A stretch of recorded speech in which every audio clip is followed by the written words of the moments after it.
Cette année encore, votre présence fidèle et en nombre pour cette cérémonie de vœux, cœur battant de notre histoire commune commencée il y a maintenant 11 ans, nous touche particulièrement. Alors qu'il me soit permis de vous saluer toutes et tous. Je salue les autorités qui sont présentes à nos côtés, en premier lieu, Monsieur le ministre, cher Sébastien, Monsieur le préfet, Monsieur le sous-préfet, je salue les parlementaires, avec amitié la sénatrice Nicole Duranton, mais également aussi notre président du département, cher Alexandre, le président de Seine-Normandie Agglomération, cher Frédéric, les maires, adjoints et élus municipaux. Je salue également nos commandants de police et des sapeurs-pompiers, la gendarmerie qui est représentée par le colonel Hulot, mais également le commandant de la base aérienne 105, le colonel Pubieni, ainsi que tous ceux qui assurent notre sécurité au quotidien. Je salue enfin tous les présidents d'associations culturelles, sportives et de solidarité.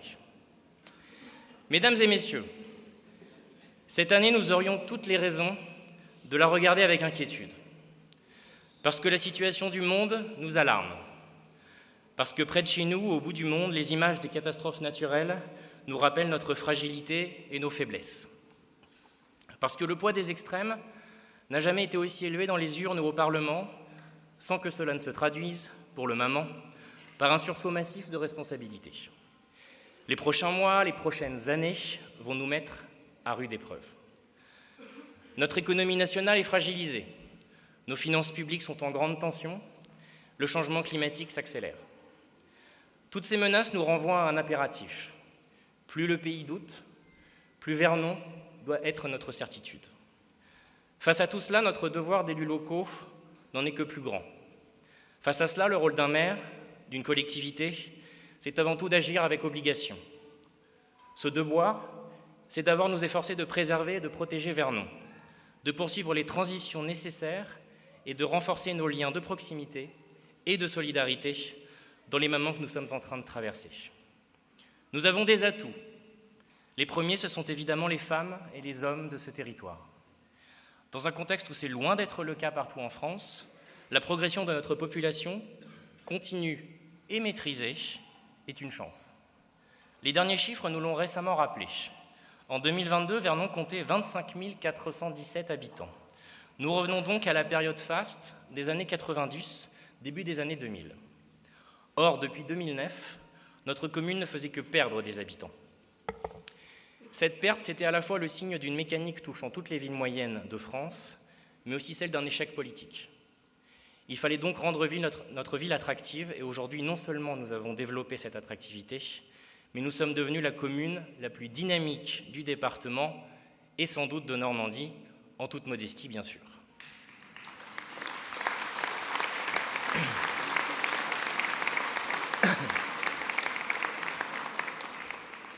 Ce développement équilibré s'est fait dans une démarche réfléchie et cohérente, quand on regarde les 10 ans qui se sont écoulés.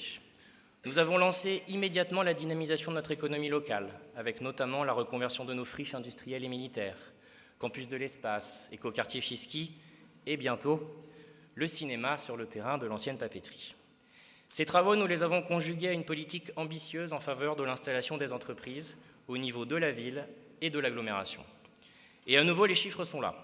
En 2014, le taux de chômage à Vernon était de plus de 11%.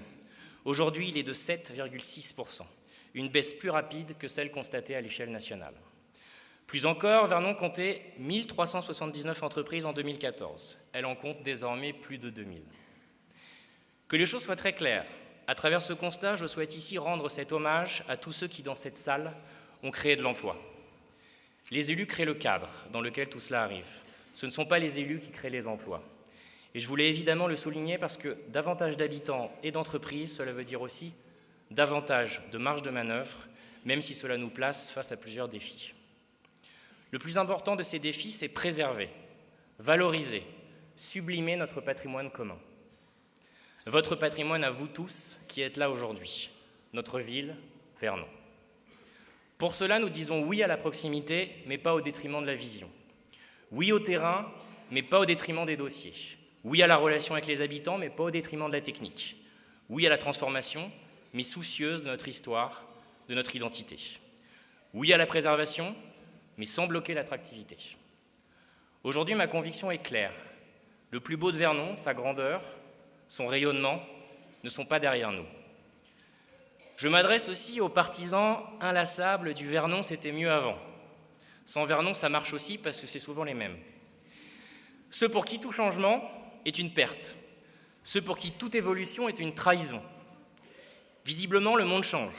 Je crois que cela a encore été démontré cette semaine de l'autre côté de l'Atlantique. Et on ne prépare pas l'avenir en stagnant. On ne s'adapte pas au changement en choisissant l'immobilisme. Et je leur réponds donc, avec toute la force de ma certitude, attendez de voir demain. Oui, notre patrimoine est notre force.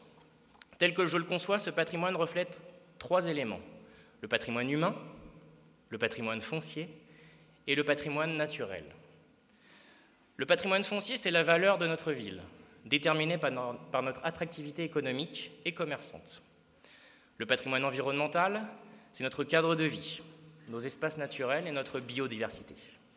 Et dans un contexte qui appelle à toujours plus de solidarité, de sens dans l'action publique, il n'est pas une action où se pose cette question. Comment rester une ville à taille humaine ? Simplement, en faisant de nos services au public notre premier patrimoine. C'est pourquoi nous les avons donc tous renforcés, notre école, avec l'enrichissement continu de notre offre périscolaire depuis maintenant 11 ans.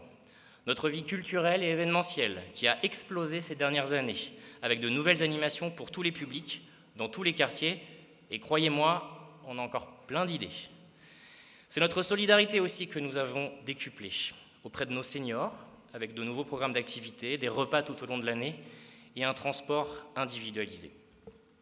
Et je veux le dire ici parce que ça fait partie des réalités invisibles du métier, mais il n'y a pas une semaine, pardon, mes fiches ne sont pas dans le bon ordre, c'est les joies du direct, on m'a fait une surprise.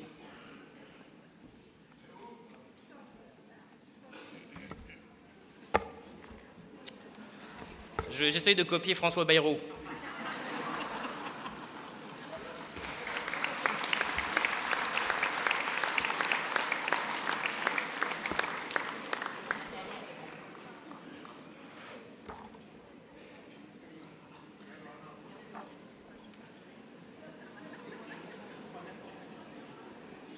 C'est bon, on y est. C'est notre solidarité aussi que nous avons décuplée auprès de nos seniors avec de nouveaux programmes, d'activités, ça je vous l'ai dit, vous en rappelez. Auprès de nos jeunes, bien sûr. Et je pense ici particulièrement aux chantiers jeunes, lancés en 2017, qui ont depuis accompagné des centaines de jeunes vernonnais dans leurs projets.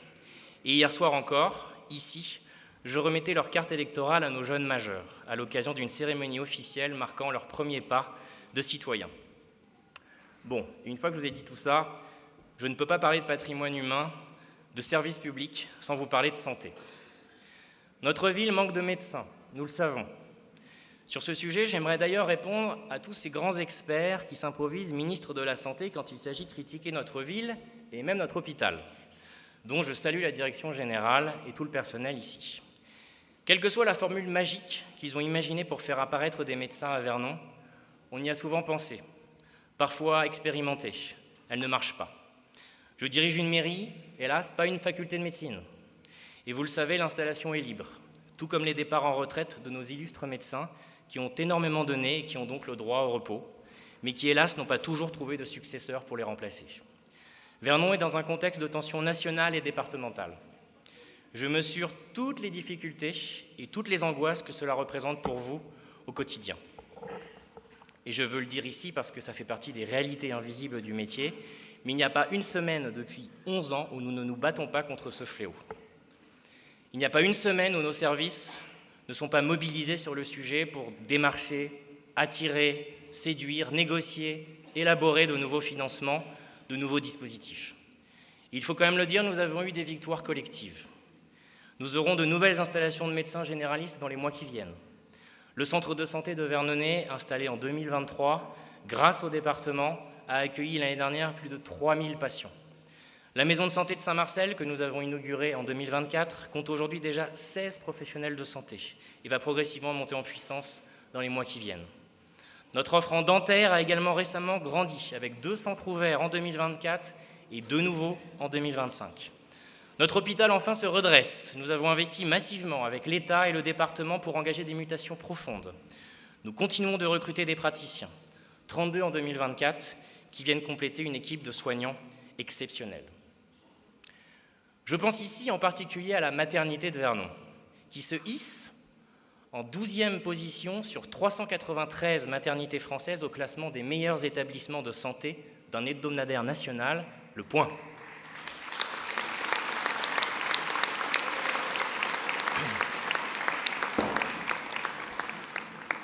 Un vrai signe de reconnaissance de la qualité de nos équipes sur le territoire et d'excellence dans un domaine fondamental pour notre avenir, le défi démographique. Nos urgences vernonaises vont être rénovées et agrandies. On en parle aussi depuis au moins 10 ans. C'est parti.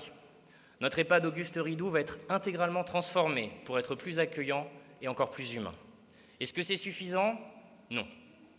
Nous devons continuer à innover, investir, travailler. La santé sera une priorité de l'année à venir et devra rester une priorité de la municipalité pour les suivantes.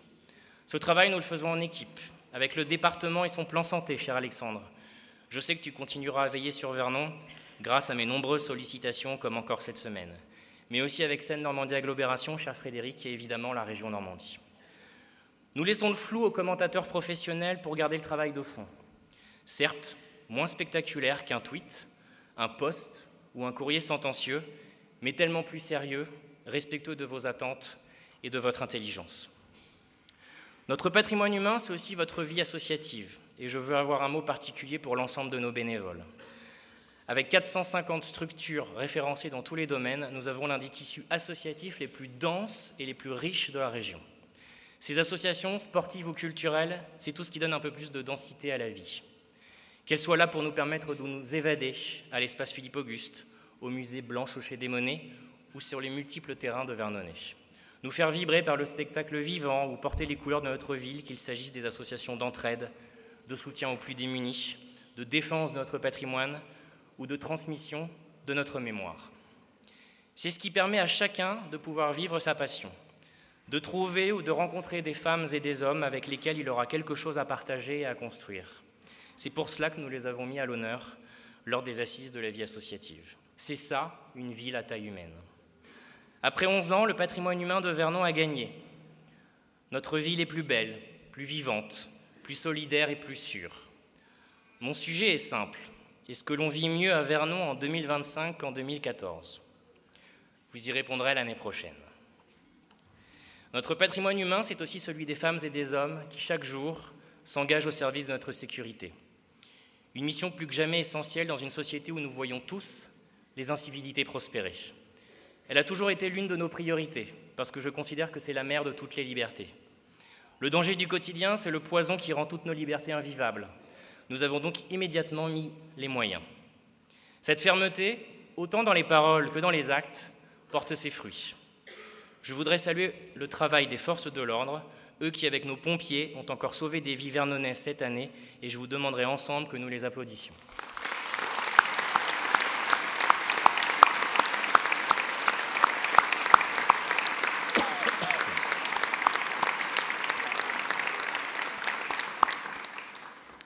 Ce patrimoine humain, si nous avons pu le faire grandir ainsi, si nous avons pu lui permettre de se déployer, c'est parce que nous avons une ville de plus en plus prospère. Sans prospérité, sans attractivité, nos services publics auraient été voués au déclin.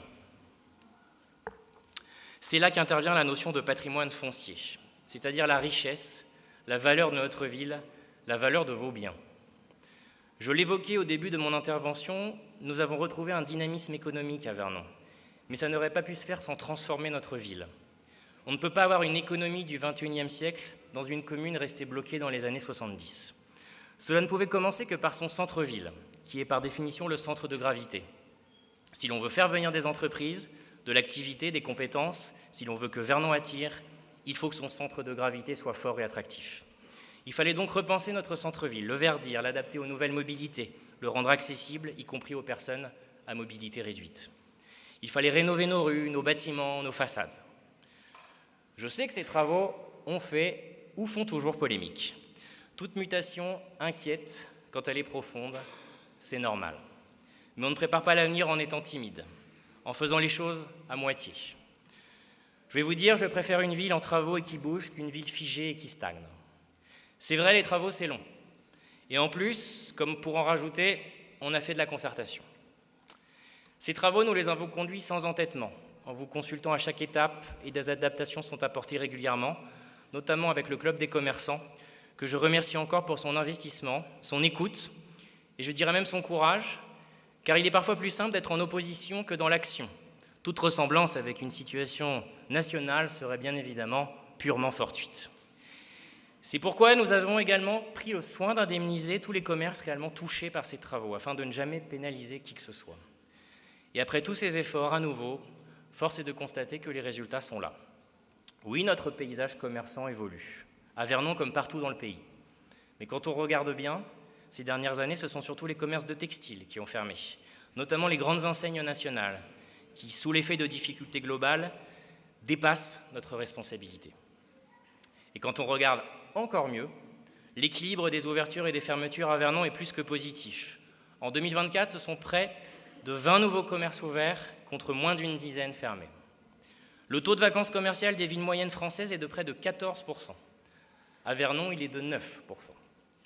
Cette activité économique et commerçante, c'est elle qui fait le patrimoine foncier de notre ville, la valeur de Vernon, et qui nous permet d'attirer des forces vives de tout le territoire et même au-delà. Une valeur qui a cru depuis 2014, tout comme le foncier vernonnais, qui augmente d'année en année. Entre 2019 et 2024, celui-ci a augmenté en moyenne de 30%. Cette prospérité ne s'est évidemment pas faite au détriment de ses habitants, notamment des plus fragiles. L'offre de logement à Vernon est toujours diversifiée, avec un parcours de logement qui s'adapte à tous, incluant plus de 30% de logements sociaux. Vernon qui est donc aujourd'hui plus riche, plus dynamique, sans pour autant n'exclure personne. Et vous êtes nombreux ici à offrir vos talents, votre énergie à Vernon. Les réussites collectives et individuelles ne manquent pas, quels que soient nos quartiers. Prospérer ne rime pas avec évincer, et Vernon le prouve. Tout cela n'aurait eu aucun sens dans un environnement dégradé. C'est là qu'intervient notre patrimoine environnemental. C'est peut-être le plus fragile de tous. Quelque part, c'est aussi le plus précieux. Celui qui appelle sûrement à plus d'obligations, à plus de devoirs. Oui, nous devons être à sa hauteur. C'est d'ailleurs dans la devise de notre ville, une devise ancienne et pourtant toujours actuelle. Vernon semper viret, Vernon toujours verte. Face au défi de la préservation de notre nature, là encore nous avons mis des moyens considérables. Encore une fois, nous y sommes allés avec méthode, guidés par l'efficacité, sans faire compliqué, sans idéologie punitive et sans exclusion radicale, comme certains. Quel est le principal poste d'émission de gaz à effet de serre de notre activité ? Les transports. D'accord, donc quelle doit être notre priorité ? Assurer la transition de nos modes de déplacement. Et c'est tout simplement ce qu'on a fait. Avec l'agglomération, nous avons engagé la transition de notre flotte de transport en commun. En 2014, tous nos véhicules étaient thermiques. Aujourd'hui, 2/3 d'entre eux sont hybrides et électriques. À moyen terme, ils le seront tous. Cette transition, c'est aussi celle des mobilités douces. À la fin du mandat, nous aurons doublé les kilomètres de pistes cyclables dans l'ensemble de notre commune. Ce mois-ci encore, le Figaro nous classait 3e parmi les villes moyennes les plus attractives de France en liaison directe avec Paris. Quelques mois plus tôt, le Parisien nous classait parmi 306 communes en 13e position des villes à la meilleure qualité de vie pour les travailleurs franciliens. Je sais à quel point le train est au cœur des préoccupations et des agréments de beaucoup d'entre vous. Vous savez à quel point je me bats continuellement sur ce sujet depuis 10 ans avec mon mandat régional et aux côtés de l'association Vernon Train de Vie que je salue ici. Et là encore, nous avons eu des victoires, avec l'augmentation de la fréquence des trains entre Vernon et Paris, et plus récemment, la mise en place d'un bus de fin de soirée en semaine. Enfin, notre patrimoine naturel, c'est évidemment aussi celui visible, palpable de nos espaces publics. Et là aussi, contrairement aux grands savants de la critique aisée, cachés parfois derrière leurs écrans d'ordinateur ou de téléphone, les chiffres sont têtus. Avec la rénovation de notre centre-ville, nous aurons augmenté les espaces végétalisés de plus de 60%. Et j'ai très bon espoir qu'en 2025, nous obtenions notre 4e fleur au label des villes et villages fleuris. Ce qui démontrera très objectivement et sans polémique aucune que notre pari d'obtenir ce Graal aura été atteint. Et j'espère que cela fera définitivement taire ceux qui n'ont que le mot « béton » à la bouche. Preuve qu'on ne se contente pas de semer des idées, mais des graines bien concrètes, et croyez-moi, elles n'ont pas fini de pousser. Alors qu'il s'est frité lentement, mais sûrement depuis plusieurs années, notre patrimoine commun vernonnais, sous toutes ses formes, reprend aujourd'hui de ses couleurs. Nous le voyons dans la remontée qu'a réalisée Vernon dans tous les classements. La vingtaine de prix et labels obtenus ces 10 dernières années par notre commune, sur l'aménagement, l'investissement local ou encore la qualité de vie, sont des marques concrètes et dont on ne peut douter de l'impartialité de ces caps que la ville a franchis dans tous les domaines. C'est pourquoi nous devons maintenir un haut niveau d'ambition et d'exigence pour notre ville et continuer d'agir avec la sagesse de l'expérience, lucidité et pragmatisme. La politique est une affaire sérieuse. Elle doit être confiée à des professionnels, encore plus par les temps agités que nous traversons. Ça ne veut pas dire que nous sommes parfaits et que nous avons tout bien fait. Évidemment, j'ai des regrets, nous avons des regrets, des ambitions inachevées, des tentatives ratées. Nous avons très certainement aussi commis des erreurs. Mais Vernon est plus forte aujourd'hui, justement parce qu'elle a choisi de bouger. Et nous ferons tout pour qu'elle continue de le faire. Alors je veux rassurer tout le monde tout de suite, en disant cela, je ne pense pas aux travaux, dont nous arrivons au bout aujourd'hui. Comme toujours, nous tenons nos engagements et ils s'arrêteront comme prévu avant l'été, afin de permettre à Vernon de respirer. Je pensais plutôt à nos infrastructures, à nos services publics et à l'innovation, notamment à travers l'intelligence artificielle, qui constitue la prochaine révolution industrielle que Vernon ne peut pas rater. Alors on va continuer cela, on va le continuer ensemble. Et pour conclure, Vernon était une ville avec un passé riche, et maintenant j'aime à croire qu'elle fait rêver aussi par l'avenir qu'elle promet. Avant de vous adresser officiellement mes vœux pour 2025, j'aimerais juste avoir un mot pour remercier ces Vernonaises et ces Vernonnais qui ont marqué 2024. Nos agents municipaux et de SNA les premiers, dont l'investissement est la clé de voûte de toute notre action, avec une pensée particulière pour ceux qui nous ont quittés, parfois tragiquement encore récemment. Une pensée aussi pour ces agents du département qui ont sauvé une jeune fille de la noyade il y a quelques jours. Sans vous, rien n'aurait été possible, rien ne serait possible. Vous pouvez les applaudir.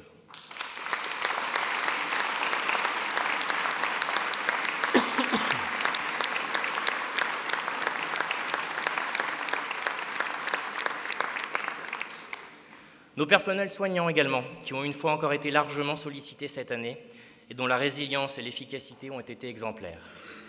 Je veux bien sûr saluer les élus qui ont été à mes côtés, chacun dans leur domaine, mais tous porteurs de cette même ambition pour vous. Et enfin, toutes les forces vives de notre ville, toutes les Vernonaises et les Vernonnais qui, par leur activité commerçante, leur engagement associatif ou leur investissement pour notre commune, font de Vernon ce morceau de Normandie que nous aimons tant.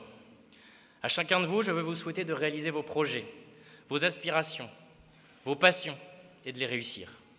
À nous tous, collectivement, je nous souhaite des moments de célébration et de partage à la hauteur de ceux que nous avons vécus lors du passage de la flamme olympique. Des moments où, par-delà les craintes, les incertitudes, on se rappelle qu'il n'y a pas de force plus grande que ce patrimoine que nous avons en partage et que l'on nomme Vernon. Très bonne année à toutes et à tous. Vive la République, vive la France et vive Vernon.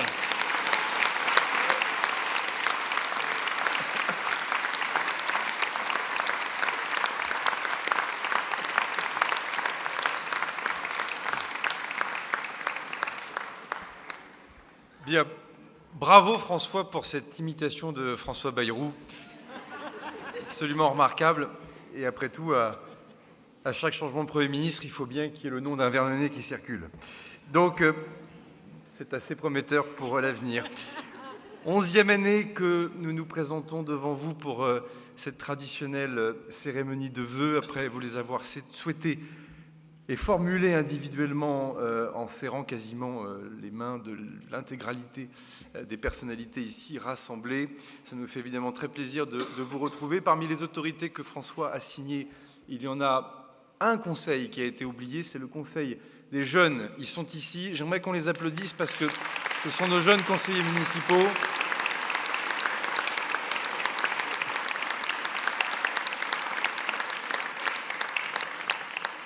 Il n'écoute absolument pas, c'est prometteur pour la suite. Bon, au fond, 11e année de cet exercice, on a quand même envie de regarder un tout petit peu dans le rétroviseur. François vient de le faire en traçant les grands éléments de bilan de l'action municipale. Enfin, on ne peut pas non plus ne pas voir que le contexte a changé.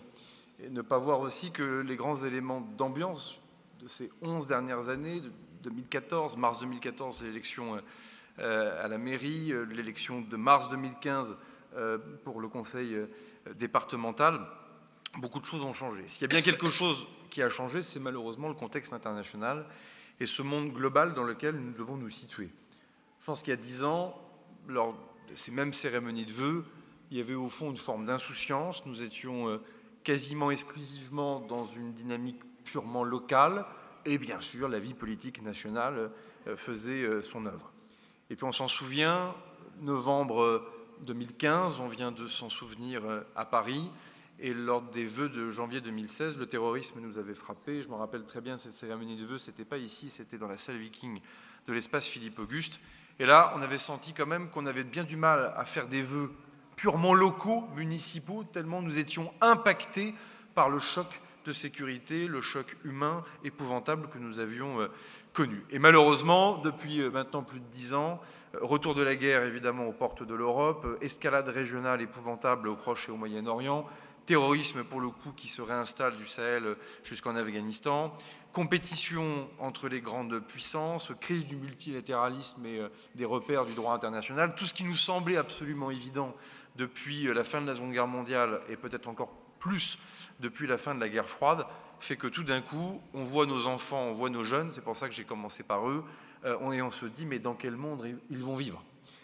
Et de là où je suis, je ne vais pas vous mentir, ça va se durcir, ça va se poursuivre, et nous n'avons en rien terminé, ce n'est pas une parenthèse que nous connaissons, mais bel et bien un nouveau moment stratégique qui va être très très dur pour l'Europe et donc pour la France. C'est vrai en matière de sécurité, c'est vrai en matière économique et commerciale, dans lequel des guerres qui ne disent pas son nom sont à venir et qui, vous le verrez, ne seront pas sans lien avec la vie locale. On a parlé du spatial, c'est une évidence que l'apparition de M. Musk dans l'administration du président Trump ne sera pas sans incidence sur l'avenir du programme Ariane et sur les grandes dynamiques. Ariane, dont on croyait évidemment que ce programme était complètement irréversible pour la vie, si j'ose dire, et dont on voit bien qu'il va falloir remobiliser beaucoup d'énergie avec tous les impacts. Un certain nombre d'anciens ou d'actuels salariés d'Ariane Group sont ici, ils pourraient le dire mieux que moi. En tout cas, il va falloir se mobiliser. Alors, au milieu de tout ça, plus le global, plus le mondial est déréglé ou dérégulé, plus le local, au fond, prend une valeur différente. Parce que la vie locale apparaît comme étant un espace de protection, un espace dans lequel la vie quotidienne, pour le coup, compte énormément. Ce n'est pas le conseil municipal de Vernon, ce n'est pas la communauté d'agglomération, évidemment, qui vont pouvoir régler les affaires iraniennes ou les affaires russo-ukrainiennes. Non, Frédéric, ça ne me semble pas souhaitable. Néanmoins, il est évident que dans ce moment global, la manière dont on va tracer le chemin pour la poursuite de notre vie locale ici à Vernon va être absolument déterminante. Et ça aussi, au fond, on voit quand même que beaucoup de choses ont changé en une dizaine d'années. La première des choses, Vernon a changé. François en a fait le bilan institutionnel.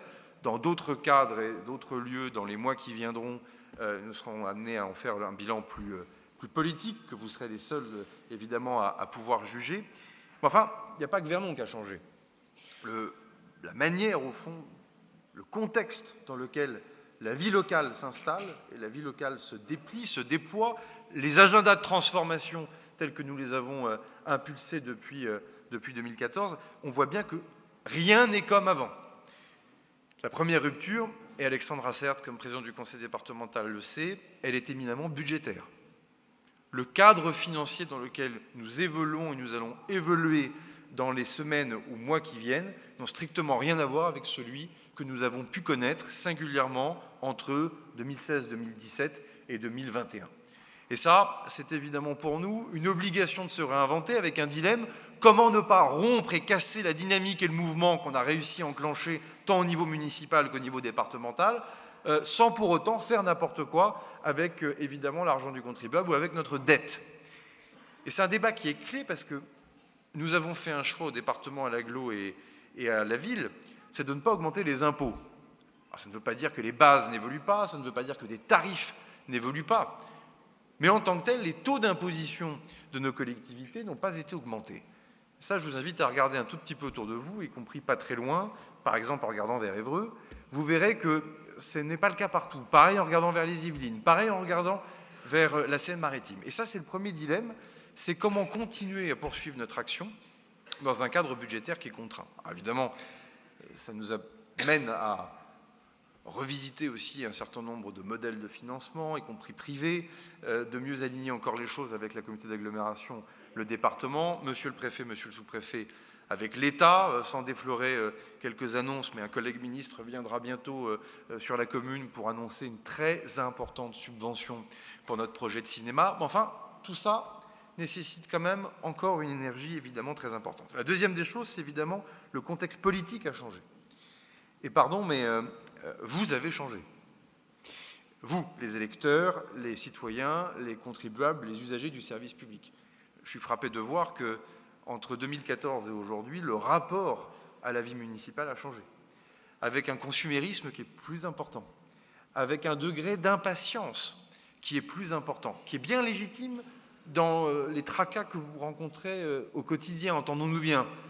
Mais là où la raison, il y a 10 ans, permettait d'expliquer qu'il faut du temps pour rénover un système de lignes de chemin de fer, notamment la desserte Paris-Vernon, là où il fallait expliquer de manière très calme, il y a 10 ans, que la rénovation d'un centre-ville auquel personne n'avait touché depuis la fin de la Seconde Guerre, enfin depuis l'après-guerre mondiale, Deuxième Guerre mondiale, qu'évidemment ça prend du temps, qu'un certain nombre de dynamiques de transformation, évidemment les friches, évidemment l'urbanisme, je parlais du cinéma, tout ça prend du temps. Eh bien je le vois bien et je le sens bien, on vit désormais dans un monde d'instantanéité beaucoup plus consumériste dans lequel les contraintes ne sont plus du tout tolérées et digérées par la plupart de nos concitoyens. Et c'est dans ce cadre-là que notre action collective va aussi évidemment devoir se déplier.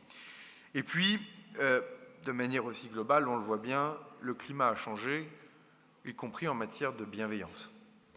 Les rapports et la vie politique est plus brutale, plus désinhibée, moins respectueuse des femmes et des hommes qui s'engagent.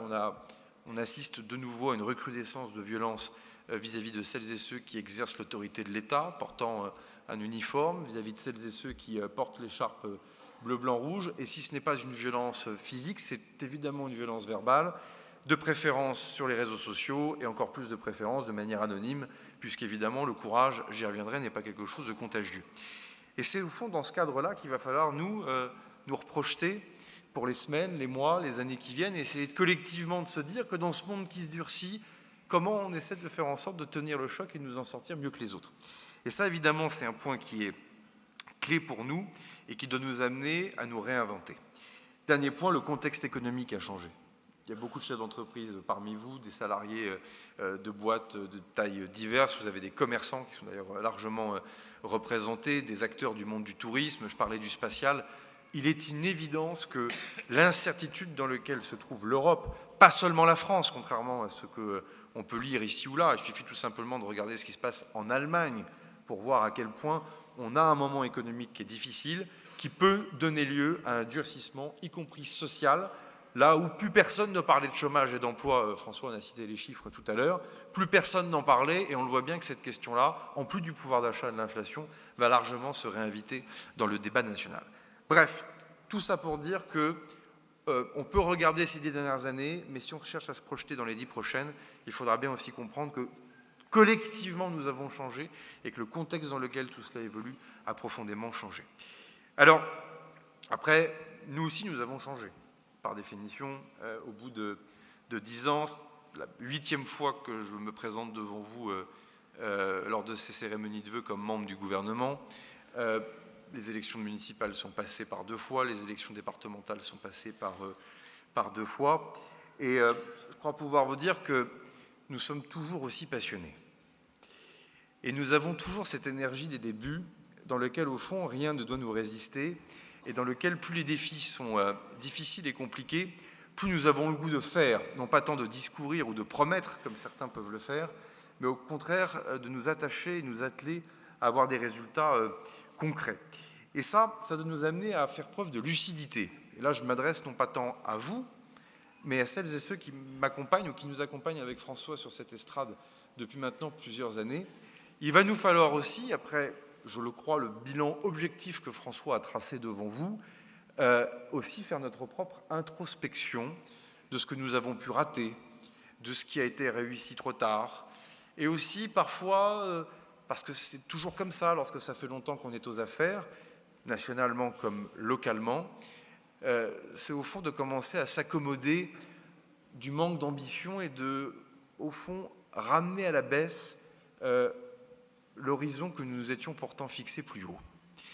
Et ça, je pense que nous allons devoir, avec les élus du territoire, il y a beaucoup de maires ruraux, d'adjoints aux maires, des communes rurales alentour, avec lesquels il va falloir quand même se poser la question, mais au fond, c'est quoi l'avenir de ce morceau d'Axe-Seine dans les 20 ans qui viennent, au regard des bouleversements industriels invraisemblables qui sont à venir, notamment avec cette révolution industrielle qui est portée non seulement par l'intelligence artificielle, mais aussi évidemment par le quantique. On l'a bien vu post-Covid à Vernon, avec l'apparition d'un télétravail quasiment systématisé pour un certain nombre de membres de notre population.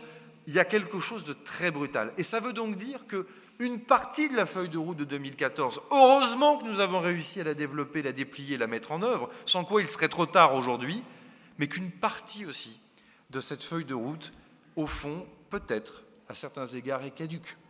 Et c'est cela qu'il va falloir essayer de faire et de vous promettre avec celles et ceux qui nous portent la contradiction, et je veux les saluer, les conseillers municipaux d'opposition au conseil municipal, celles et ceux qui incarnent l'opposition au conseil départemental et au conseil communautaire, c'est de vous promettre d'avoir le choix et de pouvoir trancher entre de beaux débats. Et donc ça se passera aussi par nous, pour nous qui sommes sortants, par cette nécessaire introspection. Et vous voyez, puisqu'on parle d'il y a 10 ans, je me rappelle très bien, en janvier 2015, j'avais introduit un débat qui était le débat du rapprochement systémique et structurel entre Vernon et Saint-Marcel, dans lequel, à l'époque, je me disais qu'il était une évidence que, dans cet endroit-là, la compétition entre Mantes et Rouen serait tellement difficile qu'il nous faudrait bien nous poser la question, un jour, de nous rapprocher. Ça ne s'est pas fait. 10 ans plus tard, est-ce que le constat était faux?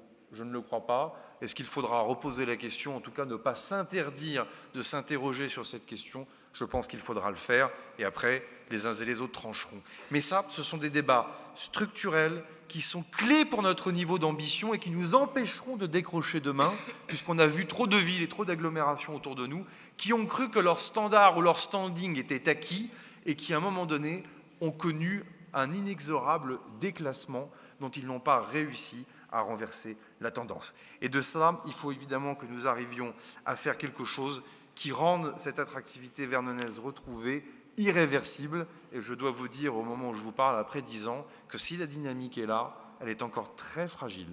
Et que pour rien au monde, ce que nous avons réussi à faire collectivement n'est irréversible, acquis définitivement, et c'est par définition par le niveau du débat, la qualité des échanges d'argumentation, avec des gens qui seront d'accord et des gens qui ne sont pas d'accord, et c'est une bonne chose qu'on arrivera justement à faire vivre une élite locale, économique, intellectuelle, administrative, qui sera absolument indispensable.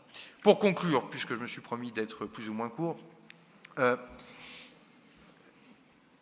merci. J'aimerais avoir un dernier mot sur le courage. Chaque année, j'essaie de trouver quelque chose de nouveau à vous dire. Vous reconnaîtrez que c'est chaque année de plus en plus difficile par définition, puisque les exercices s'enchaînent. Mais à chaque fois, j'essaie aussi, à ma manière, de vous parler de ce que je ressens par ce que je fais par ailleurs comme ministre des Armées. Le courage est une qualité humaine qui n'est pas contagieuse. Ni le courage intellectuel, et encore moins le courage physique. Et il m'est donné, grâce au président de la République, depuis 2 ans et demi, d'être à la tête d'un ministère dans lequel, au fond, il y a une concentration de courage absolument hors norme, et intellectuelle, et physique. Et il suffit de regarder ce qu'ont accompli encore nos soldats à la frontière entre Israël et le Liban pendant de nombreuses semaines dans un contexte très difficile au sein de la FINUL, ce que nos aviateurs de la base aérienne d'Évreux, j'en dis un mot, mon colonel, ont accompli parce que des largages sur la bande de Gaza très complexes, très difficiles, les crises à Mayotte, les crises en Nouvelle-Calédonie, l'impatience dont je vous parlais tout à l'heure, cette manière au fond de considérer que tout est facile alors qu'en fait il n'en est rien. Et ce courage, je le constate chez les soldats, mais il a encore quelque chose de différent lorsqu'on le rencontre chez les civils. Et effectivement, vous avez tous vu dans la presse cette histoire bouleversante d'une jeune fille collégienne, victime d'harcèlement scolaire, victime de cyberharcèlement, et qui, au fond, dans la souffrance qu'elle a rencontrée, n'a trouvé que seul l'échappatoire d'attenter à sa vie et de vouloir se suicider.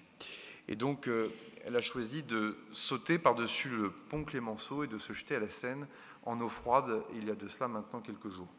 Et 2 agents du conseil départemental affectés à l'entretien des voiries, et le pont de Vernon appartient au conseil départemental ainsi que sa voirie, étaient en mission et ont vu la jeune fille appelée au secours se débattre, et ils n'ont pas hésité une seule seconde, l'un et l'autre, à se mettre à l'eau pour aller la sauver et permettre non seulement qu'elle garde la vie, mais aujourd'hui d'être soignée et de ne plus subir, après un changement de collège, cet harcèlement. Et vous voyez, le courage des militaires est une chose, mais il fait partie du contrat moral, pour nos gendarmes aussi, du contrat moral de la militarité, du contrat social en quelque sorte, que le soldat entretient avec la nation. Mais il y a aussi ce courage individuel où vous partez le matin, faire votre vie de citoyen, en l'espèce de fonctionnaire pour rendre le service public à nos concitoyens, et vous ne vous posez pas de questions, et au mépris du danger, vous vous donnez ce courage nécessaire pour aller sauver une enfant. Et c'est pour ça que je vous propose de les applaudir, et je vais remettre dans un instant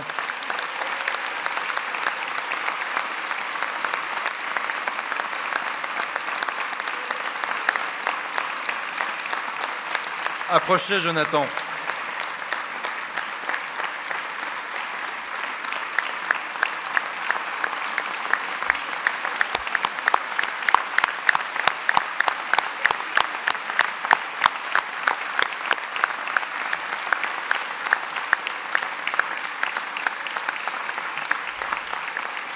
Et je suis heureux, ainsi que Charles Justy, notre nouveau préfet de l'Eure, avec Alexandre Assert, de pouvoir vous accrocher cette médaille pour acte de courage et de dévouement. Lorsque vous êtes militaire, en mission, les actes individuels que vous accomplissez font l'objet de ce qu'on appelle une citation, sur une croix de guerre ou sur une croix de la valeur militaire. Quand vous êtes civil ou quand vous servez dans des corps civils et que vous avez un acte individuel de courage, celui aussi est sanctionné par une forme de citation avec un diplôme signé du préfet ou du ministre de l'Intérieur en fonction des échelons, dans lequel il est rappelé ce que vous avez fait. Vous avez des décorations qui sont générales, mais vous avez des décorations qui sont particulières parce que ce ruban de décoration, il vient rappeler très exactement le courage que vous avez eu ce jour-là. Mon cher Jonathan, je suis heureux de vous décorer.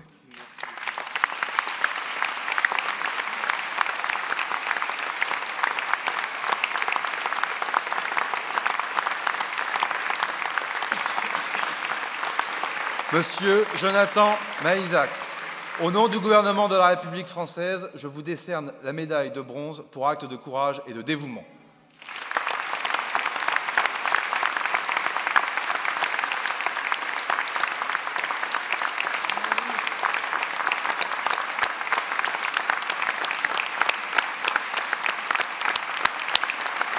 Vive le courage, vive Vernon, vive la République et vive la France. Merci beaucoup.